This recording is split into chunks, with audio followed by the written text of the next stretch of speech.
Amen. Well, thank you, worship team. And good morning. Good job. Dave, I'm gonna take the athletic stance for that's how you did announcements. You did announcements like you're about to rush the quarterback. I like that. So we'll start with point one. Just kidding. Thank you for you being here. It's very exciting that we're going to start a young adult group. Thanks for stepping up. As I get older, I still stay in the range of going to young adult groups, even though I'm fast approaching middle age. So what can you say? It's a different culture. Well, we're going to unpack Joshua 7 today. Joshua 7 is amazing because it illustrates the point we made last week, which is that God is on his side, not yours. And in that situation, Joshua goes up to this angel of the Lord, which, because it receives worship, we consider it God. God's presence was there. Maybe it was Jesus himself. And Joshua has a question for God. Whose side are you on? And with sword drawn, the angel of the Lord says, I am the leader of the armies of heaven. And so you might have thousands of people behind you, but I would rather be on the side of the angel of the Lord who's in charge of all the armies of heaven. I don't know about you, but I feel like you're probably going to succeed in that situation at a much higher rate.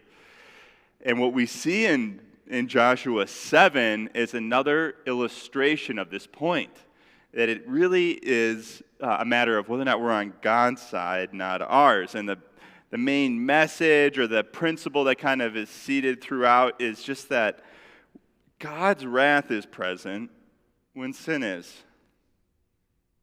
But later we'll see that you can be faithful and still please God even if you've sinned. And that will be explained through Acon. We've gone through a few different chapters, and we've said that the land of Canaan is filled with these military forts. These forts are not population centers. They're not filled with happy women and children and families that need to be destroyed. They're filled with hardened soldiers that are an extension of Pharaoh's influence in Egypt. And therefore, they need to be destroyed in order for there to be an end of oppression in the land of Canaan, in order for Israel to have rest in the land of Canaan, to have a place that they call their own. And that's not just for Israel, it's actually for the whole world. God's promise to Abraham was a few things. He said that I'll give you descendants. He's in his 90s. He says, how is that possible? And it's possible through God. And so Israel is birthed from Abraham and his wife, Sarah. And so God's promise for descendants comes through Isaac, and now we have a great many of people in Israel, and so that promise is definitely fulfilled. Now, on the other hand, he promises to give Abraham a great name, and then by proxy, Israel a great name. And just as we sang in that worship song that God makes seas highways, one of the ways that God made a great name for Israel is he dried up the Red Sea so they could cross it. And then he dries up the Jordan so they can cross it. And the result is that God's enemies are terribly afraid. That is a part of God fulfilling his promise to make Israel have a great name, or Abraham have a great name. But there's still one promise that is woefully not fulfilled. This promise needs to be fulfilled. Israel didn't have a land. Originally, they were in Goshen and in Egypt, and it was a great land. But because they were under the rulership of Pharaoh, eventually they were enslaved and they were oppressed. And so in order to not be under oppression, in order to have really God's promises of rest and blessing, they need to get into their own land. And the people that inhabit this land are going to be people that are going to be reached by Israel once all these military forts are destroyed. So let's get in to Joshua 7, and we're going to read the first 5 verses. We'll explain it, and we'll move on. So if you have a Pew Bible, that's page 212. And in Joshua 7:1 it says, "But the Israelites acted unfaithfully in regard to the devoted things. Achan, son of Carmi, the son of Zimri, the son of Zerah of the tribe of Judah, took some of them. So the Lord's anger burned against Israel." So the Israelites acted unfaithfully, and what's interesting here is it is an individual who makes the decision, but it's the nation who bears the consequences. So what's with that? Well, the idea is that no one can do something wrong without complicity from others. And so Achan and his family have conspired against the Lord. They've just destroyed the city of Israel of Jericho. And instead of giving all of the plunder over to God, they take it from themselves. And of course, not everyone in Israel got that plunder, just that family. And so the Lord's anger is burning against Achan. And then as a proxy, all of Israel. And now this word devoted things, we actually need to pause because the devoted things is a technical term. It's also called the ban. You'll see other translations saying it's the ban. And this is a common practice in the ancient Near East, that you devote everything you win in a battle to your deities. And so this is a common practice, and the idea was that you attribute victory not to yourself, but to God. And in this situation, this term is repurposed for the purpose of Israel to show faithfulness. If the Lord's presence goes with you and you succeed, then you will in turn bless the Lord. And here they've defeated one of the major forts in the land of Canaan. And so now as a thank you, Lord, here's the plunder. This will go in your temple. It'll be used to pay for festivals and for the priests and for people who are ministering God's presence to you. But Achan wants it, and so the Lord's anger burns. And then it says, "Now Joshua sent men from Jericho to Ai." So this is the next fort, Ai, which is near Beth Aven to the east of Bethel. And so it's not so unlike coming from Littleton to here for me. See, I'm climbing an elevation going up here. Or if it's like coming from here to Golden, there's about 3,500 foot gain on the way from Jericho to Ai. And so it's like more mountainous, more arid. And so it's not just an easy hike to send people there. Who here has hiked and sweat? Everyone does that. We're sweating less now that it's fall. But this is not an easy trek. It's going to be very exhausting. And so the nation is climbing this slow, steady grade, about 15 miles. And then I'm sure the engineers in here could tell me what percent grade that climb is from 0 to 3,400, but I don't know what that is. I don't know the math behind that. But it's going to be a little bit of a journey. And so so the spies are sent there, they make this journey, and they spy out the land. And then it says, when they returned to Joshua, they said, not all the people will have to go up against Ai. Oh, interesting. Send 2,000 or 3,000 men to take it, so we do not weary all the people. And why did they say that? Again, because it's quite the trek. You're kind of climbing up a mountain. It's a good hike. So, hey, don't worry about it. Just send some people. And what we need to immediately do is kind of take a step back and be like, wait. Back in the end of Deuteronomy, Moses commands all of Israel to go together to take the land. And then in Joshua 1, we had the first test of unity, which was will the Gadites, the Reubenites, and the half-tribe of Manasseh, who have already settled their land, will they help the rest of the tribe of Israel take theirs? And so there's a principle that's violated right here. It's a warning sign. We've gotten the overview. The narrator has told us that God's anger is burning against Israel because of the sin of Achan. But it is certainly not only Achan that is making mistakes up to this point. The spies have given bad advice, and they're not going to be unified in taking this fort. And therefore, without unity, there will be failure. That's one of the themes of Joshua. Without people being together, they will fail. In John 17, Jesus prays that the church would be unified. It's a New Testament principle that we need to be unified. One of the great sins that is said to be present in those who will go to hell are the people that are divisive and who disunify. The devil is diablo, divide. It's two minds. It's not together. It's disunity. And so we have this principle right here. To send 2,000 or 3,000, this isn't a big fort. We just crushed Jericho. Jericho was way harder than this. We're going to be just fine. Well, let's see if it's just going to be fine. So about 3,000 men went up. Bad advice, but they're acting on it. But they were routed by the men of Ai, who killed about 36 of them. They chased the Israelites from the city gate as far as to the storm quarries and struck them down on the slopes. So you can see these people kind of running down this steady grade, just getting cut down by their enemies. At this, the hearts of the people melted, and they became like water.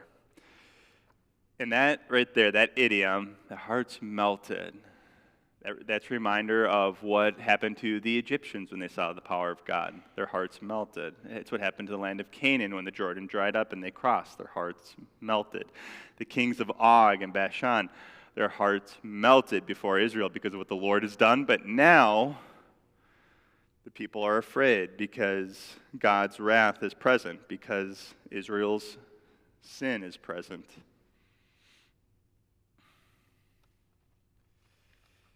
And God's wrath is present because Israel has done a number of things wrong. Overview, Achan took things that were not meant for him and his family. The Israelites have been disunified, but then there's an illusion here that there's some guilt. This guilt is distributed through many more people than just Achan. We're going to see how Joshua and the Israelites react. And let's take a look at how they react, verses 6 through 15. Joshua tore his clothes and fell face down to the ground before the ark of the Lord, remaining there to evening. And just think about that. Can you imagine kind of tearing your clothes, going without food and water, and just going before the presence of the Lord? Maybe that would be in your prayer closet at your house. Maybe that would be out in nature. Maybe that would be here at church, and you're just saying, what happened? It's a common principle in business that whatever goes wrong in the business is ultimately the owner's fault.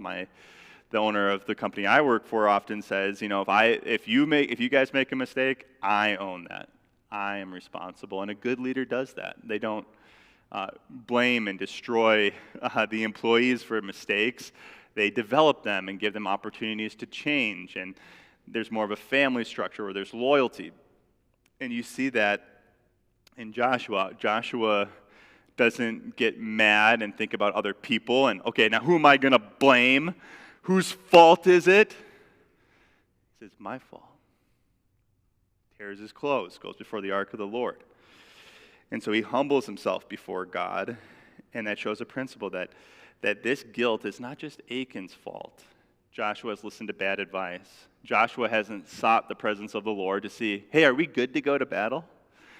You'll see that all over the rest of the Old Testament, is that the kings that succeed seek God before battle. And what we talked about last week was that Joshua assumed wrongly that God was on his side. And so we essentially see that happen again.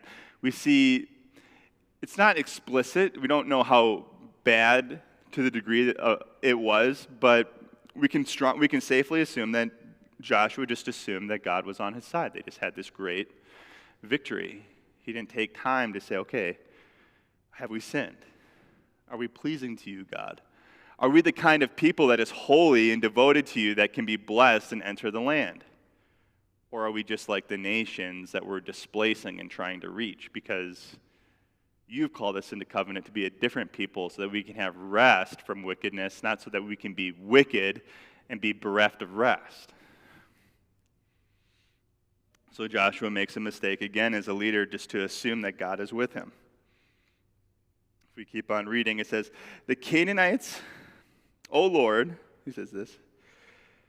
Here we go. Joshua said, sovereign Lord, why did you ever bring this people across the Jordan to deliver us into the hands of the Amorites to destroy us? Isn't it common he immediately blames God? He's like, God, why did you do this? Why did you bring us here? In earlier chapters, the Israelites would say to Moses, why didn't you just keep us in Egypt? It's saying, I've processed that statement a lot this week. What is Joshua trying to say here? That it's God's fault? It seems like it.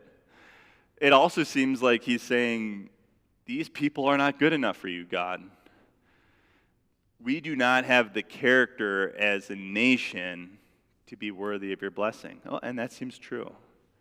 But what it ignores is that God's presence can renew and heal and enable obedience. It can enable success.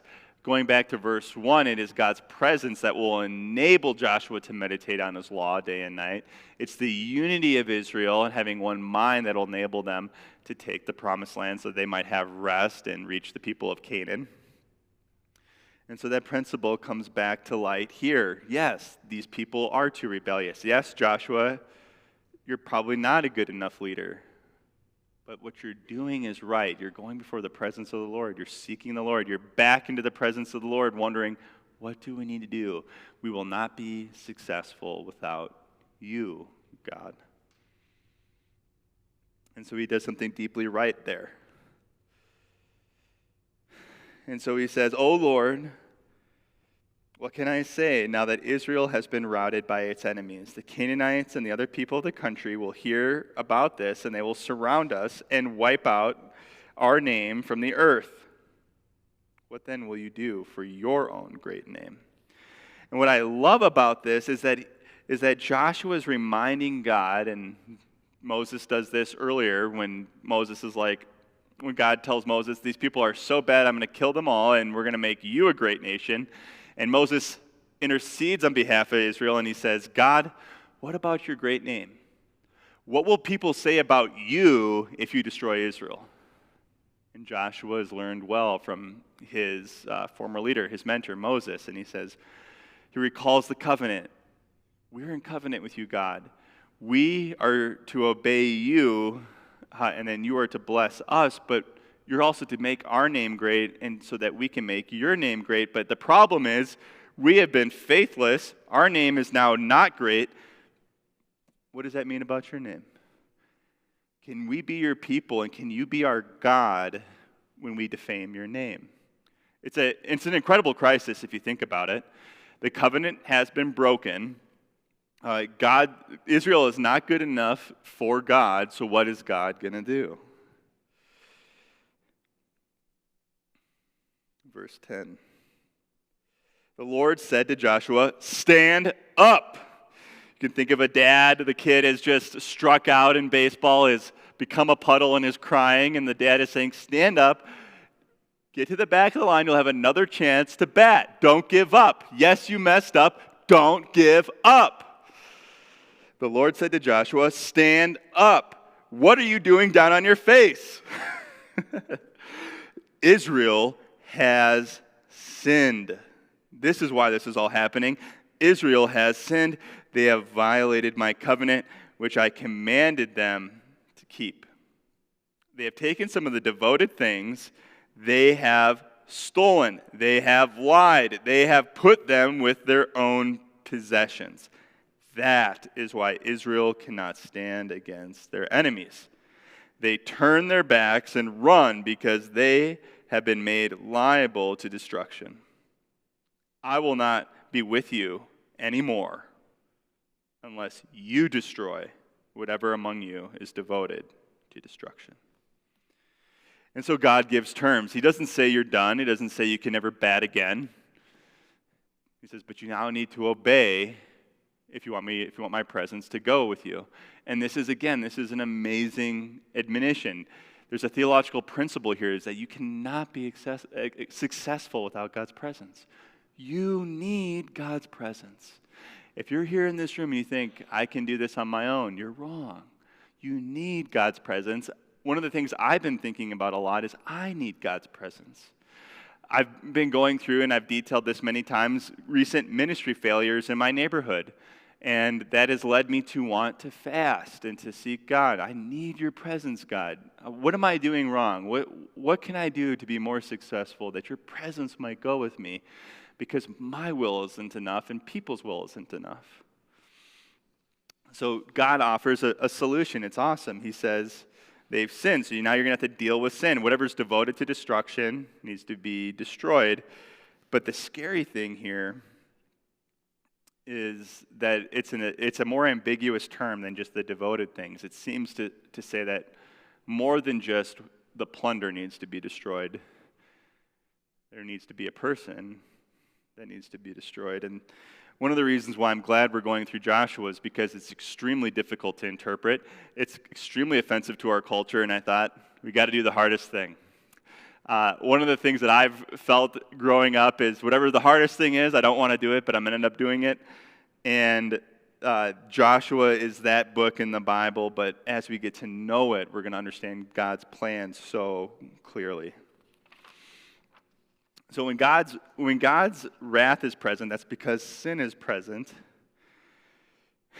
And when it comes to sin, it has consequences. Joshua presumed a little bit that it was God's problem. He says, why did you even bring us out here? But God flips it and says, no, the problem is you, it's your nation, it's your sin problem. And so the problem with God leaving Israel is not God's issue, it's the people's issue, and it's because they've sinned, and sin requires consequences. Without consequences, we cannot grow. Who here has ever tried to potty train an animal? Anyone? Including a human? There's got to be some human potty trainers in here. Potty training is not easy. Just when you think you've done it, the room that you don't usually go in, and you go in actually one random day and you realize, oh, there's a mess in there. It's been a week since I've been there. How long has this been in there? So one of the things I had to do is I've been busy lately, and so things have got out of hand, is I re-shampooed all of our carpets. I have this vacuum that's specifically for carpets. I have solution that kills all dog odors, and it has enzymes so the dogs won't smell where they've gone and think that's where I should go again. And then I have like an antibacterial thing, and you just throw it all in, and it's not industrial, so it takes a lot of pouring in and filling up and emptying. But after a few hours, you can get 1,000 foot of carpet clean. And so that's what I did on Thursday to clean up the mess. And one of the things that I realized is either I need to be comfortable washing the carpet every week, or I need to start having consequences for these dogs. And at the same time, I have another consequence for myself, which is I need to start asking my roommates for help if I am going to be gone all day. I was gone all day yesterday at a biblical counseling conference, and so I asked my friend Lance, can you take him out? But I also had to take him out early myself, and I came back from the conference and took him out again so they can have like 3 times. So it's not just on the dogs to not be disobedient, it's on me. It's on me to make sure that they go out, and that's just a silly example to explain that sin needs consequences, and the responsibility is a fewfold. It's on God to bring consequences, and it's also on us to deal with the consequences. And now we're going to see how God deals with that. So let's keep reading.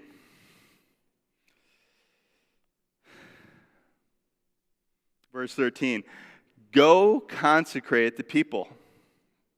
Tell them, consecrate yourselves in preparation for tomorrow. For this is what the Lord, the God of Israel, says. that which is devoted among you, O Israel, you cannot stand against your enemies until you remove it. It's a convoluted sentence. So now they have to remove whatever was devoted to God. They have to right their wrong.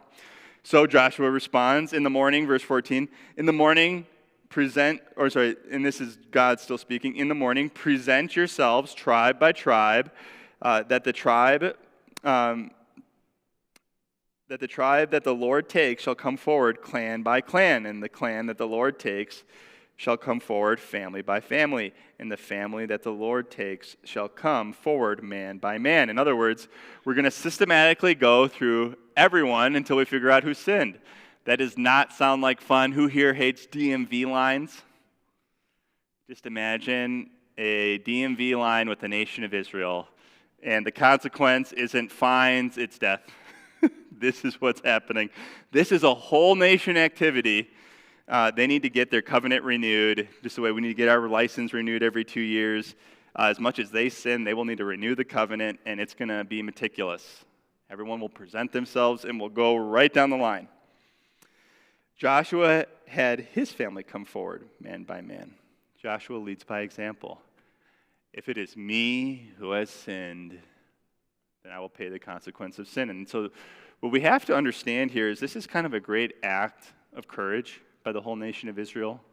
You can imagine, one of the things I love is when my dog does wrong and she comes to me. I'm like, oh, you brave little girl. You're going to get in trouble, but you're brave. You're not hiding. She's like, I did it, please. Family by family, they come forward as an act of faith. Evaluate me, test me. If I have sinned, I will bear the consequence. The clans of Judah came forward, and he took Zerites, and they had the clan of the Zerites come forward, family by families, and then Zimmon was taken, and Joshua had his family come forward, man by man, and Achan, son of Camri, the son of Zimri, the son of Zerah, the tribe of Judah, was taken. And so I want to pause here, and I don't want to beat up on Achan too much. This is a great act of faith right here. He has sinned, but like Zoe, he's come forward, and he said, okay, I've sinned. This is a great act of faith. This is a good thing. This shows that there's righteousness here. One of the things that's really interesting about Achan is it's not a Hebrew name. It might be an adopted son. It says like there's lineage in the tribe of Judah for him, but maybe he was adopted or grafted into the tribe of Judah. It seems likely that he's pagan originally. His family lines are pagan, just like all of us here were. My ancestors worshipped trees and Thor. That's just how it was. And so we've been grafted in as Christians into Jesus, into the true Israel. But here we see that God's salvific work is actually operative, that there are nations outside of Israel that have been saved. And notice that there's no racism here. There's not, let's find all the foreigners first, bring up Achan. You see, Joshua says, me first. And you see the tribe of Judah first. And it just so happens that it's someone who ethnically is not Israel, but is in covenant with God, that needs to be punished. And we'll see plenty of times where Israel is punished, but it's actually, if you take a second to slow down, it's actually a great admission that Israel is saving the nations around them. That there are people coming in. Maybe he was from Jericho. Maybe he defected from the king of Jericho. We don't know. It's conjecture. We know that he humbled himself before the Lord and chose to follow God, and later in his life has disobeyed. So in a sense, it is a great act of faith. I don't want to beat up on Achan. Verse 19, it says, then Joshua said to Achan, my son. It's beautiful. It's a familial tie. You're my son. Give glory to the Lord, the God of Israel, and give him the praise. Tell me what you have done. Do not hide it from me. You can imagine a father caring so much about his son and needing to confront the son and discipline him. This kills me, but just tell me what you did. You're my son. Just because you've disobeyed doesn't mean we're not tied. So this is a reaffirmation that this foreigner, who's actually an Israelite, is still tied to the nation of Israel. Just because he's sinned, he's not kicked out. He's not out the family. He's just going to have to receive consequences, because to be in the family is to be different than if you're outside of it. So then Achan replies, "It is true, I have sinned against the Lord, the God of Israel. This is what I have done. When I saw the plunder, a beautiful robe from Babylonia, 200 shekels of silver, and a wedge of gold weighing 50 shekels, I coveted them and I took them. They are hidden in the ground inside my tent with the silver underneath." It's amazing, this passage. He says, I've sinned. He actually gives like an extremely thorough confession. So I've sinned. You can think of sin typically recalls a path, that there's a way, and sin is kind of creating your own path. There's God's way, and there's your own path. That's sin. And so what he's saying is, I went on my own path. Okay, so that's action, that's behavioral. And then he follows it up with, this is what my heart was doing. I coveted. I wanted what wasn't mine. And so it's just this beautiful, thorough confession. We really need to see Achan right here, Achan, in a good light. He is confessing. He is owning up to the covenant of God right now and saying, I have sinned. So what happens? So Joshua sent messengers, and they ran to the tent, and there it was, hidden in his tent, with the silver underneath. They took the things from under the tent and brought them to Joshua and all the Israelites and spread them out before the Lord. Then Joshua, together with all the Israelites, took Achan, son of Zerah, the silver, the robe, the gold wedge, his sons and daughters, his cattle, donkeys and sheep, his tent, and all he had to the valley of Achor, which means trouble. Achor means trouble. And so now we're starting to see the fulfillment of whatever needs to be devoted to destruction must be destroyed. We start to see, okay, so it's not just going to be the devoted things to God that are destroyed. It's going to be Achan, his extended family, all of his possessions. It's really intense.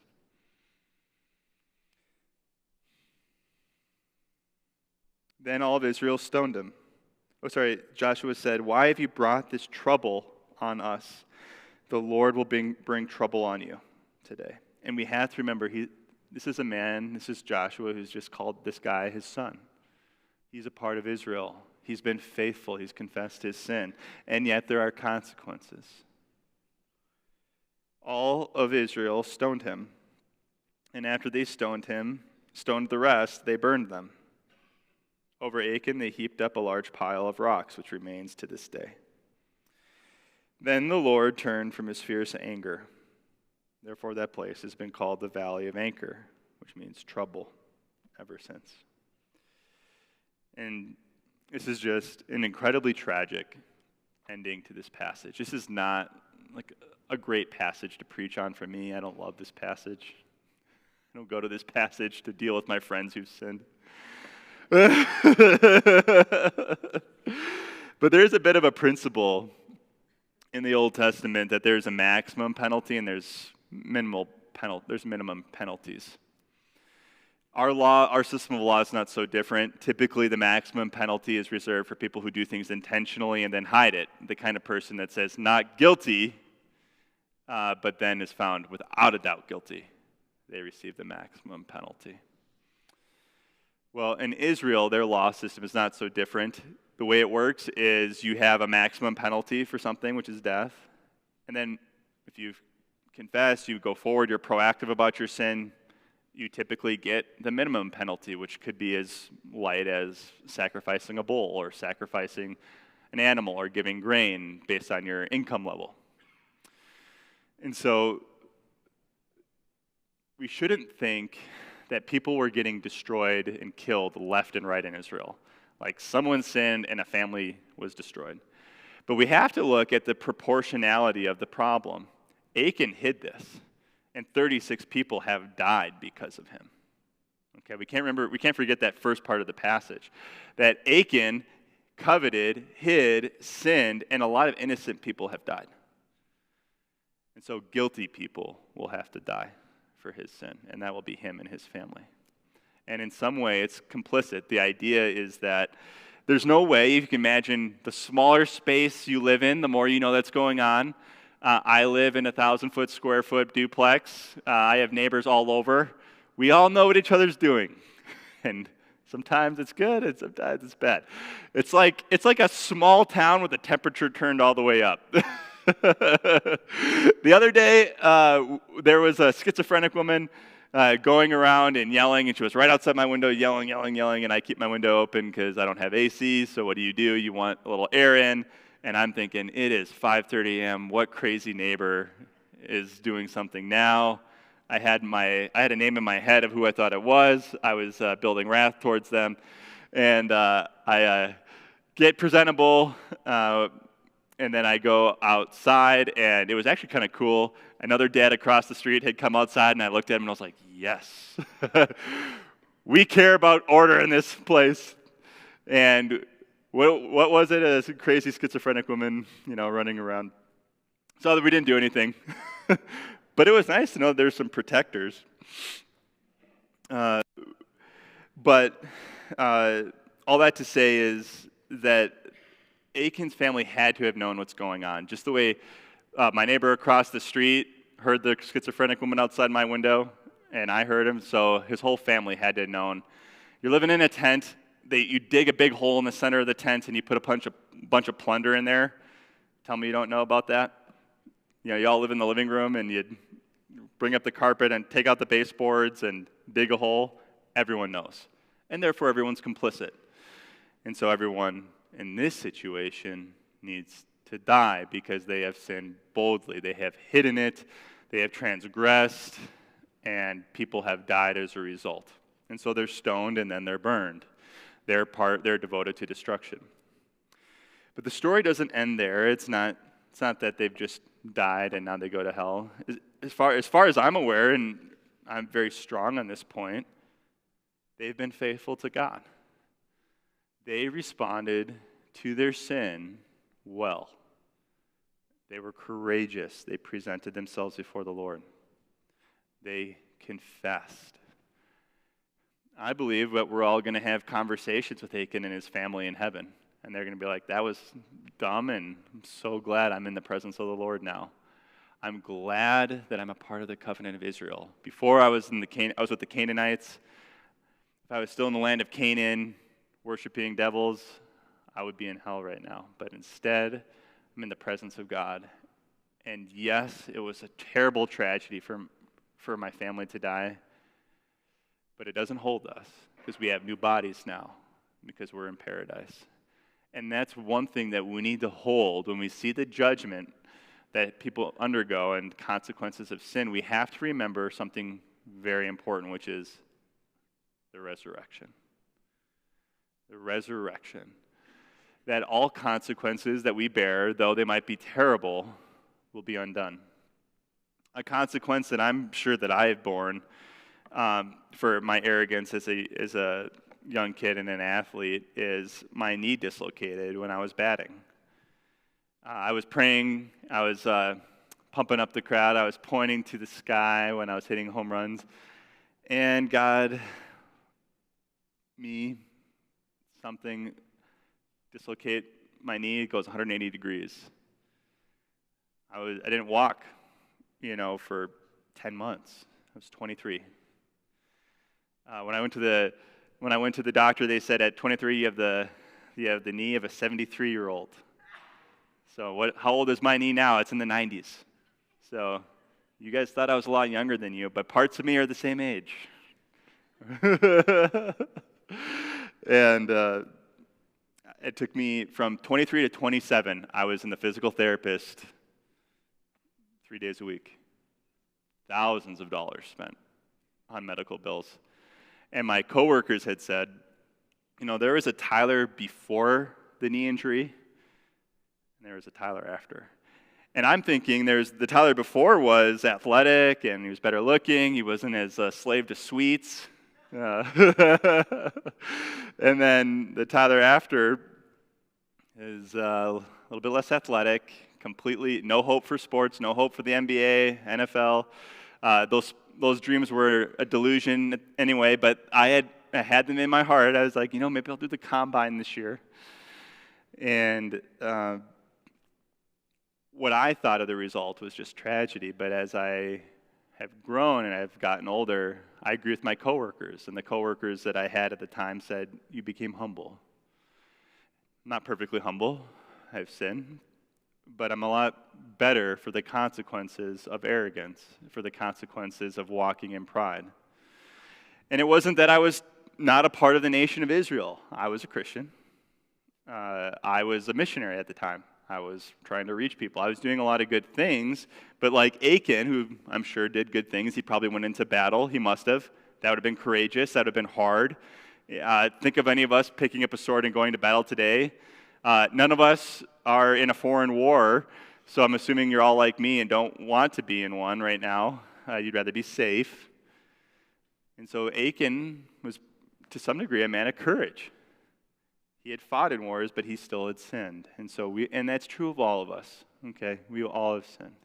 With Achan, the cost was 36 people had died. It's the beginning of coming into a relationship with God and a new land, and so God's making consequences really clear. But at the same time, Joshua says, this is my son. You might have been a part of the Canaanites. You're still an Israelite. We have to kill you and your family, but you will be in the presence of God. There will be a resurrection one day.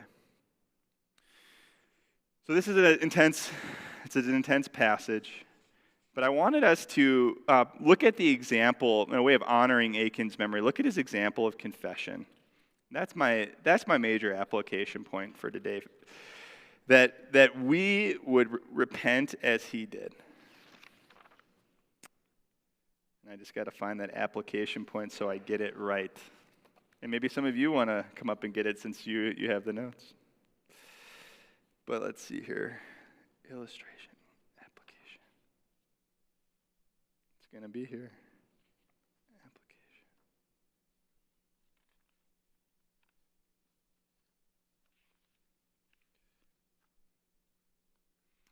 Achan's pattern of repentance is a fewfold. First, he acknowledges that he has sinned. First and foremost against God himself. He said, I've sinned against God. Didn't talk about the 36 people that died as a result of his sin. He acknowledges, first and foremost, I am accountable before the Lord. And so that's what we should do. If we sin, we might have done it against someone else, against ourselves. Let's acknowledge that our sin is before the Lord first and foremost. Second, he details what he did wrong. And in that detail, he talks about his action and his heart. He says, I have sinned. I have a path. There was your path. I took my own. And then he says, I have coveted. It's a heart issue. So when we confess sin, let's talk about what we did, but let's also talk about where our heart was. Okay, I coveted. Maybe it's something else. Third, he rephrases his sin in being a general violation of the covenant, a violation of the commandment of coveting, and therefore the violation of the covenant he has made with God and his people. It's amazing. He goes back to the terms of the covenant with Israel, which is the 10 Commandments. And so to remind yourself, rephrase your sin. Okay, I've broken a covenant. Now our covenant is with Jesus. He's the new covenant, inaugurated by his blood. And the breaking of his body. And so when we sin, we violate a relationship with Jesus. And so we should talk about that with God. You've died, you've shed your blood for my sins, and I ignored that. And thankfully, your grace is unending, and so I can be forgiven again. But this shows how costly it was to you. D, he accepts, or fourth, he accepts judgment from God. He says, okay, I present myself before you and I bear the consequences. He doesn't protest. He submits himself. He says, this is where all the plunder is. We will now be devoted for destruction. We should submit ourselves to discipline. There needs to be consequences for what we do wrong so that we don't do it, so that others who see what happens to us don't do it. It's actually not such a bad thing when you put it in light of eternity, when you put it in light of that we are going to be raised. Sure, we'll have temporary pain.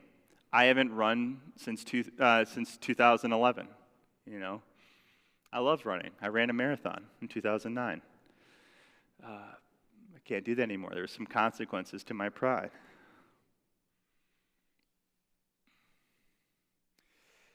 Next, there are consequences for sin, and that they in the community might fear God and obey Him. So this is an understanding point. Recognize that the consequences of sin are for you to fear God, not in a way that you run away from God.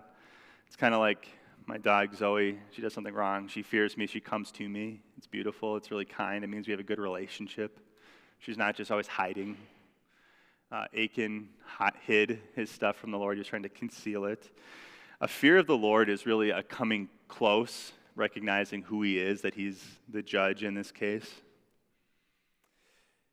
And then lastly, the result is God's presence comes back into the individual, into the communities, in order for them to be successful and accomplish God's plan for them to have rest. We're going to see this next week. There's going to be a great victory. God's presence is going to come back. There's going to be joy again and celebration. Achan, we shouldn't think of him and his family as being sufferings today, but as someone who's in the presence of the Lord, someone who has received the reward for his faithfulness. He was faithless at times, like we all were, and he ended faithful. And so while Achan is an example of wickedness, he's also an example of great courage, and his family is an example of great faithfulness. Good. Well, I want to invite the worship team up. And I just want to say the overall point again, which is just that God's wrath is present when sin is. That if we've sinned, that God gets angry at that and His presence leaves us. But with the example of Achan, we can know that when we confess, His presence comes back.